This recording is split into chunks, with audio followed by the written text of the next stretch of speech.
Welcome, gun runner.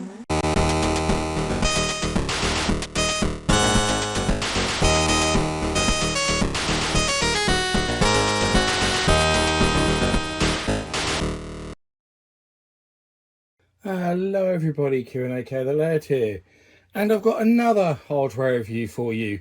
I did a quick and simple short one last week, simply because this was the video that I wanted to put out, but I hadn't had time to film it, and I was running out of time to get a video up, so I thought I'd quickly do the old Blades of Steel LCD game that you saw. And this was the video I wanted to do, so here we are. I wanted to make sure I got this one out before Christmas, and I know this is a video that a lot of you were waiting for, because I mentioned recently that I'd acquired a ColecoVision. In fact, I'd acquired 10 ColecoVisions and a load of games and other bits and pieces, some of which I showed in my tour of the Telegames warehouse, which is where I acquired it all, of course, because Telegames used to be the official distributor for the ColecoVision in the UK. So yes, that's where the connection is. And of course, the ColecoVision in the UK was distributed by CBS Electronics. As you can see, I do have one boxed ColecoVision. That's it. That's the one I'm going to keep for myself. The box is quite rough, unfortunately, as you can see, covered in tape. I'm going to try and do something to remove some of that, but it's not easy. But I've got lots of ColecoVisions. I've grabbed two of them because I've got two slightly different ones that I'm going to show you. And then what we'll do is, after I've showed you the box and the games and stuff, the console and stuff, we'll get it hooked up and we'll show you it working, because I do have working units. In fact, I've not tested all the 10 yet, but so far most of them work. One has got a strange fault that I need to look into. One is completely dead. I don't know why. But yes, at least most of them work. So I will be moving most of them on to other people. In fact, I've already sold two of them to people who were looking for them after posting that Telegames video. So let's go. We'll have a look at this unit that I have right here, first of all. So obviously the ColecoVision was an American system to start with, released by Coleco, which is an acronym for Connecticut Leather Company, believe it or not. They started off making leather goods like shoes and stuff before moving into toys, electronics. Their first venture into video games was those Coleco tabletops. Then they made the Coleco Telstar Arcade and some different Pong consoles. The Telstar Arcade was basically like a Pong console, but could do more stuff like racing games and stuff like that. Quite interesting system, actually. And then they made a proper system that could take ROM cartridges to compete with the Atari 2600, which was of course the ColecoVision, which is based on an early version of the MSX standard. Coleco acquired the designs for it from Bondwell, a Hong Kong company who owned Spectra Video, and they acquired a lot of the from what I understand, it's either them or Bitcorp, which is another company from Hong Kong who also made stuff that was compatible with the ColecoVision, like the Dina 2-in-1, which I've covered on the channel, which later became the Telegames Personal Arcade, of course. Once supply of ColecoVisions ran out, Telegames started selling the Bitcorp Dina 2-in-1s as the Telegames Personal Arcade, so they could continue selling ColecoVision games.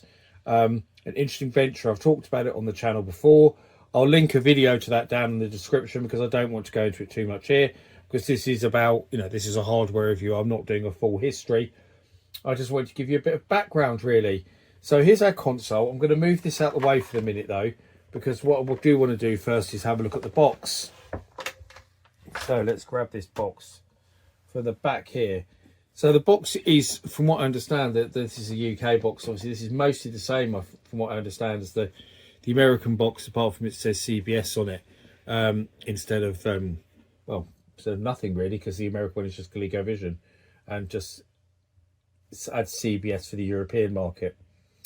So high quality sound and graphics, gameplay variety of different skill levels, precise control of gameplay through joystick controllers, unique expansion capability, 3 expansion modules, including a personal computer. So that's obviously the failed Adam computer. High resolution Donkey Kong cartridge included. Shows lots of games there. We've got Carnival, Mousetrap, Cosmic Avenger, Venture, That looks like mousetrap as well. There, Zaxxon. I can't make out what that really dark one is at the top there, actually. Space Fury, probably. So we'll have a look at the bottom there. Shows some more cartridges. The controller, Donkey Kong, obviously. Tells you a bit about each one. I don't see any point in reading them all out. Top of the box is the same. What we've got on the back.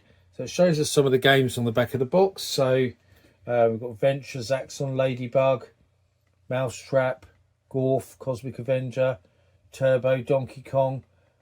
These don't actually look like screenshots, though. These look like drawings, like you quite often got on the back of 2600 boxes back then. Smurf, Carnival, Wizard of War, Mr. Turtle, Chess Challenger, Space Fury, Horse Racing, Tunnels and Trolls. Don't even know some of these games. Skiing. That's definitely not a screenshot from the ColecoVision. Ripcord, Sidetrack, and Head-to-Head Football. Interesting. Some of those games I'm not familiar with. I wonder if they were even released. Obviously mentions expansion module 1, which allows the ColecoVision to play Atari 2600 games. Expansion module 3, personal computer, is the Atom. Expansion module 2 up here, which is there, which is the steering wheels and foot pedal for Turbo. There is also a special joystick, isn't there? That you can, what's it? Super control stick or something. You can't kind of hold it in your hand. I don't have one of those. I have a quick shot one. I'll show you that in due course, actually. But I don't have the handheld one that was designed for sports games. And since you remember the adverts for it also had Rocky, showed that game Rocky, which is actually pretty good. Rocky, one of the few genuine exclusives for the ColecoVision, actually, Rocky. So we'll have a look at the console itself as well. So I'll grab one of these down here. And actually, I want to mention, I did say I've got two different models. So I'll just grab both of those models for a minute, just so we can see the two different ones that I have. Because this one here, at the bottom, is a UK console. But strangely, one of the ones that I also got was a French model. So I have a French ColecoVision there. You'll see it says Ordinateur Multi-Services instead of Video Game System. And interface port modules additionales instead of expansion module interface. So the little doors in both of those. So mostly the same, apart from obviously the French language. Again, the on-off switch and all that label's slightly different. And the main difference, though, with the French console, as I'll show you, is that no RF. It's actually a SCART output that it has instead, which is much better. So I assume that gives much better picture quality. So this is probably the one I'm going to hang on to because it has that SCART socket. And I assume a French unit's a bit rarer. So that's probably the console I'm going to hang on to. But we'll have a look at the this UK one anyway. So it's a big old console. It's probably about the same size actually as the Woody, maybe a little bit longer. I don't have one handy to compare it to, but the original Atari 2600. But then the Intellivision was a big console as well. But the main difference is, you know, your controllers, a bit like the Intellivision, actually go into the system like that. I've only got one plugged in. I unplugged one so I could just show you it basically. And the controllers are interesting because they're basically a halfway house in between the Atari 2600 and the Intellivision, really, because the Atari 2600 obviously had a joystick. The Intellivision had those disc controllers, and this looks a bit like a disc, but it is a joystick. So it's similar, and you have a keypad like the Intellivision. For some reason, at this point in time, keypads became all the rage because the Intellivision did it first, but then you had the ColecoVision had a keypad, the Atari 5200 had a keypad, the Emerson Arcadia had a keypad. In fact, I said the Intellivision did it first, but actually there was another console that did it first. The Advanced Programmable Video System in Europe had a keypad style controller, not dissimilar to this actually. And why everyone's kind of copied that controller, I'm not entirely sure. And of course, the Odyssey 2 and Video Pack had a keypad, but it was on the console rather than being on the controller. but keypads became a bit of a thing for a while until everyone realised that they were rubbish and made the controllers really uncomfortable to hold, because that's my biggest bugbear actually with the ColecoVision, is I hate these controllers. I find them really, really uncomfortable to hold, and they really cramp your hand, in my opinion. There are an alternative. I will show you this other joystick. I've got a quick shot joystick, so I will show you that in due course. Yeah, see, these are all in very good condition. They're all ex-display models, from what I understand, from what Pete was telling me, because he had a chain of stores all across the Midlands in the UK, and because they were official ColecoVision distributor, they would have a ColecoVision on display in all these stores playing games. And all these models that he's got, that's why he's only got the box for one of them actually. They're all basically in such good condition because they were display consoles in the store. So they were sort of kept in cases so people could nick them. So yes, they're all in very good nick because of that. So we'll have a look at the round. So obviously that's the expansion module slot. I showed you that with its little door. So we go to the top. Here's our on-off switch. That's the reset switch, and that's our cartridge port. Very similar size to Atari 2600 cartridge port. And then you've got, I don't know if you can make it out very well, but there's some graphic on the back there that says controller 1, controller 2. And I actually find that strange, because I know that it's right if you look at it like that, 1, 2. But every time I go to play on a ColecoVision, I pick up this controller because it's closest to you. So I've always thought that it would have made more sense to have that controller 1 and that controller 2. But there we go. The joystick ports are in there, basically. So you have to plug it into there. But at least the controllers are detachable, unlike the Intellivision. So on the back, there is not a lot. This is the warranty number. And that's it, really. And some rubber feet. And round the back of the console, we've got our power supply, which with the ColecoVision is really annoying because it's completely off standard. So ColecoVision power supplies are very hard to acquire. They're a pain in the arse. So often you see ColecoVisions without power supplies a lot cheaper online than ones with, and that's why, because it uses that strange non-standard power supply. I believe there are modern solutions. People have made power supplies, but again, still not cheap. That's the biggest issue if you're going to pick up a ColecoVision, is the power supply problem, because it might be very difficult for you to acquire one. Okay, so that's our look round the console. Really, there's not a lot more to show you, and I showed you our joypad with our keypad. What I'll do is I'll just grab that quick shot joystick so I can show you that. Okay, so what I'll do is I'll move the console out of the way, actually, because it's totally in the way at the moment, so I can get you the QuickShot 3 joystick controller, especially for ColecoVision. And this one is actually still brand new in the box, so it's never even been used. But we will get it out the box so you can have a look, because it's quite hard to see through the plastic there. But it's kind of cool that I've got a brand new one of these. And this, for me, is much better. So let's get it out of the packaging there. So there we go. So this has the keypad on it, as you can see, like the normal controller. The action buttons there, but also, actually that's the way it should be held. You've got a proper joystick with a trigger button, one on the top. Rubber suction cups, you can stick it to your desk. Quite a strange arrangement, quite strange looking, very space age, I think, but much more comfortable and easier to use than the standard ColecoVision controller, in my opinion. Much better. I really like these quick shot ones. I think they're a massive improvement on the regular controllers. So there we go. That's the QuickShot 3. That's kind of nice that I've got one of those in my collection as well. And I'll show you some games that I've got. I've grabbed some. I've got more than what I've got here, but I grabbed some and put them to one side. Firstly, I'll just show you this actually quickly. A little quirk of Telegames is that they re-release loads of the games very cheaply later on. And in one way they did it was put them in these these universal game case things that they did. So there's a tournament tennis in one, and there's a motocross racer in one. And look at the laziness of how they did them. Really, really very lazy indeed. Obviously, you can put the cartridges in. That one's, I've taken the cartridge out of that one. So I'll just show you. I've taken the cartridge out. But yeah, you see, it just fits in there.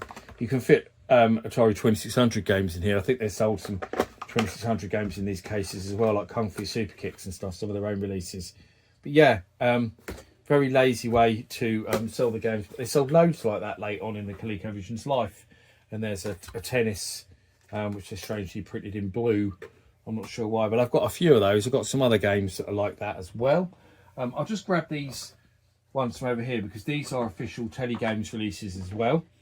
So they released some of their own games, and some of their games were other people's games republished.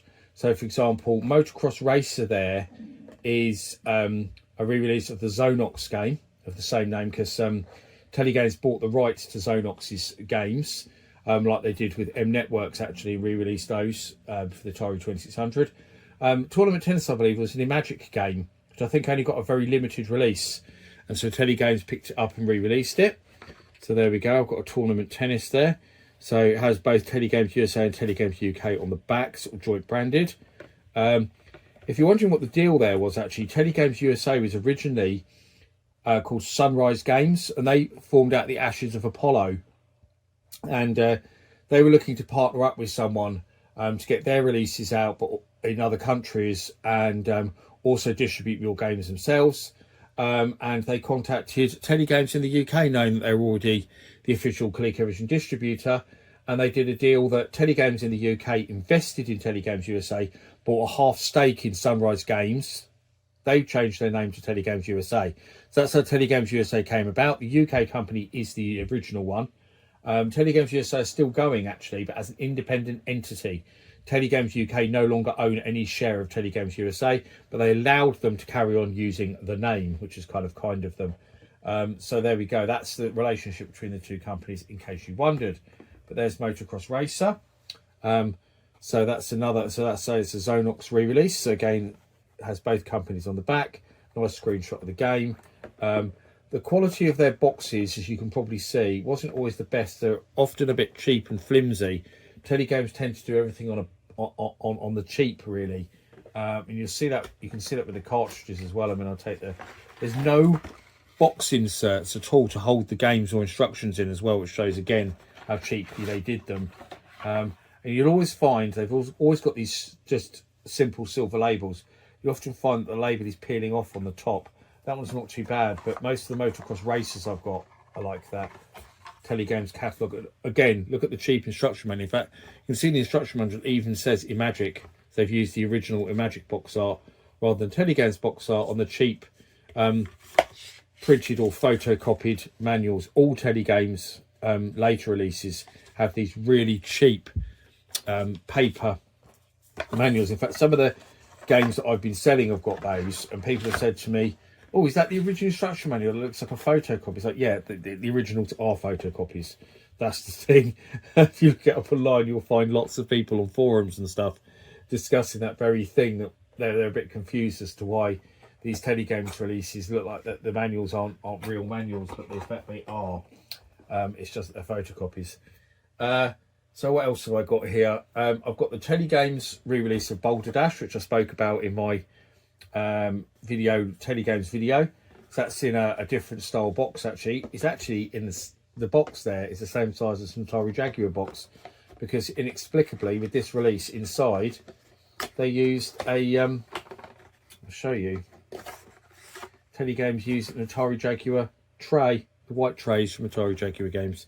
So, and a strange smaller cartridge, which I don't know what that's all about, which apparently is made in Germany. Very strange little small cartridge, and your usual printed off computer inkjet printer instruction manual, cut by hand. Quite often the cutting on them you can see. They've probably done with a guillotine, but you can see some where they slipped and they're not quite straight. So I've got that. I've got a few of these actually. I've had a few people ask me if they're available. Yes, I have got Boulder Dashes to sell.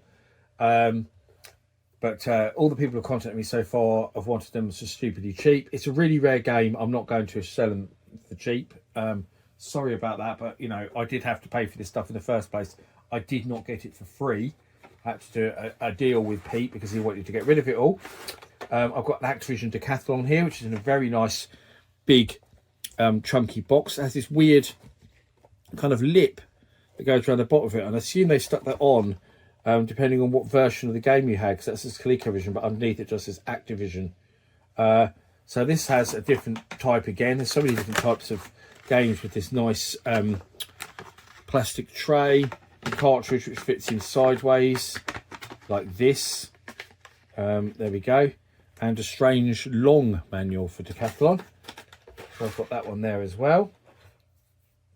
I have an Atari Soft Defender. So I have quite some random selections. I've got a Centipede as well, actually. I'll just grab the cartridge. I've got the box for it as well, but I've got the cartridge handy here. So similar design with the logos there. So Atari Soft did some stuff for the ColecoVision. Actually, this is another. I've got some of these weird video games. They look like books that you put on your shelf. I remember these for VHS tapes in the 80s as well. I've got a few of these. This one's got a turbo and a Smurf in. What else have I got here? I've got Donkey Kong, of course, Donkey Kong Jr., Antarctic Adventure there. Classic, converted from the MSX. Coleco licensed a lot of Konami's MSX games and released them on the ColecoVision because obviously the hardware was near identical, so it made sense. I've got a Frogger 2 3 Deep. This was in a box with a load of other weird bits and pieces with no label or anything on it, and I did wonder what it was because the cartridge was smashed as well, as you can see. But I later found out that it was indeed Frogger 2 3 Deep when I plugged it into my console. So I just wrote on the label myself. I could try and find another case for it, I suppose, and transfer it or something. But yeah, shame it's damaged like that, but there we go. So I do have a couple more games as well. But that's a good overview of what we've got here. So what I'll do is I'll fire it up so you've got it working, and I'll just show you a little bit of it working. And give you my final thoughts on the ColecoVision. So it's only right that I start with the ColecoVision's original packing game, Donkey Kong, of course, which they used to heavily promote the ColecoVision as sort of the arcade system, because obviously ColecoVision Donkey Kong is a huge upgrade on the 2600 version of Donkey Kong, which a lot of people say was intentional. Because the ColecoVision, Coleco even published the Atari 2600 version, so therefore a lot of people say that they made the the 2600 version intentionally bad to make the ColecoVision version look better. Something that the programmer actually of the 2600 version has denied, which of course was Gary Kitchen, the Activision legend, who later co-founded Absolute Entertainment. And I'm crap at Donkey Kong and also struggle with this horrible controller. But there's Donkey Kong. There's no doubt that for the time it came out, it was a very impressive port of the arcade game indeed. What else have we got? I'll show you some games. I'm not going to go through all of them. Okay, so here's our dodgy cartridge of Frogger 2. So there we go.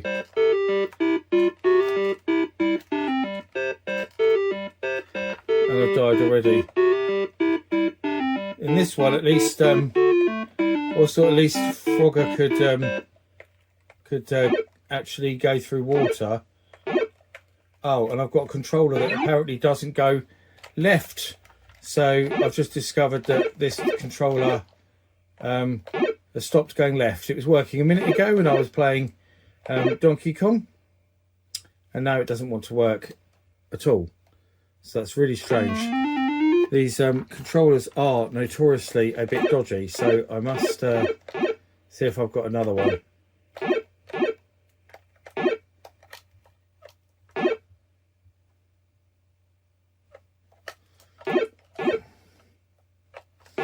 But there's Frogger 2. Anyway, pretty similar to the first game. What else have I got here? We'll just show you a few so you can see what they look like. Here is, of course, a Konami game. So we've got Antarctic Adventure. So it gives you an idea of what some of these games are about. There we go. Pushing your key. Good old Antarctic Adventure. We just move along. And then, oh, I pressed the wrong button to jump the puddle. There we go. Which one's jump? Oh, they both are. Okay.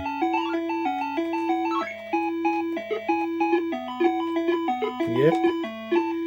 But that's a ColecoVision classic. No doubt about it. What else we got here? I'll grab a couple more games.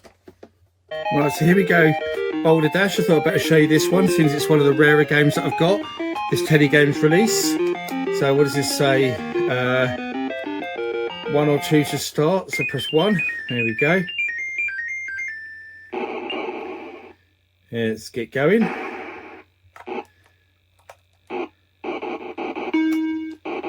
think we all know how Boulder Dash works. This isn't a bad version of the game, but as you can see, it suffers a bit from that awful jerky scrolling, which unfortunately is a feature that plagues a lot of games that play on any version of the MSX hardware, really, because the MSX and by default the ColecoVision have no hardware scrolling and struggle to scrolling a great deal, and you see that's a bit off-putting when you're trying to move to the side and everything starts sort of jumping all over the place because it's scrolling in whole blocks rather than pixels. But there's Boulder Dash. So I don't want to stick around on one game for too long. I just want to show you a little selection of some of the different ones I've got. Let's go Donkey Kong Jr. I'll show you this one. So after they had massive success with Donkey Kong, it was only natural that Coleco would also want to... Look, why won't he grab the rope? There we go. So yeah, it's only natural that they'd also want to license Donkey Kong Jr. and develop it for that matter, really, because they did. Ha ha ha. I need to get over there to get that banana. There we go.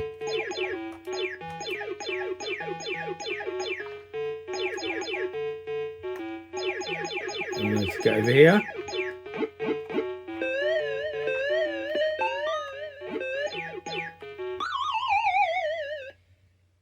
There we go. Got all the way to the top there. But there we go, that's Donkey Kong Jr. Another very good arcade port. The ColecoVision has a lot of very good arcade ports, basically.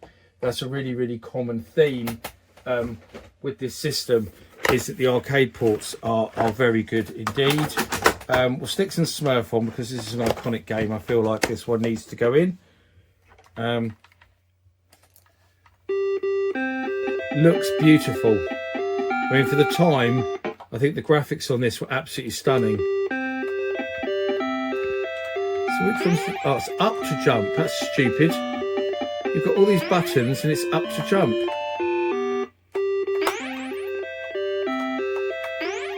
There we go. But what a great looking game for the time. Really is.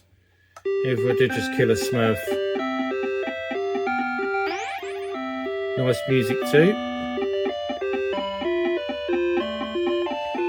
I had this for the 2600, and the 2600 version actually was very good and looked really nice, but not as good as this ColecoVision version.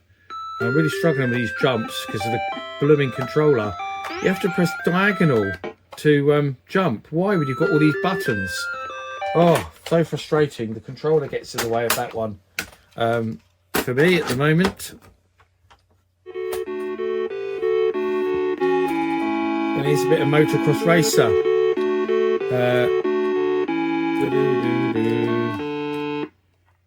There we go. Let's go Novice. So which one's accelerates it? That one. Why is it not scrolling?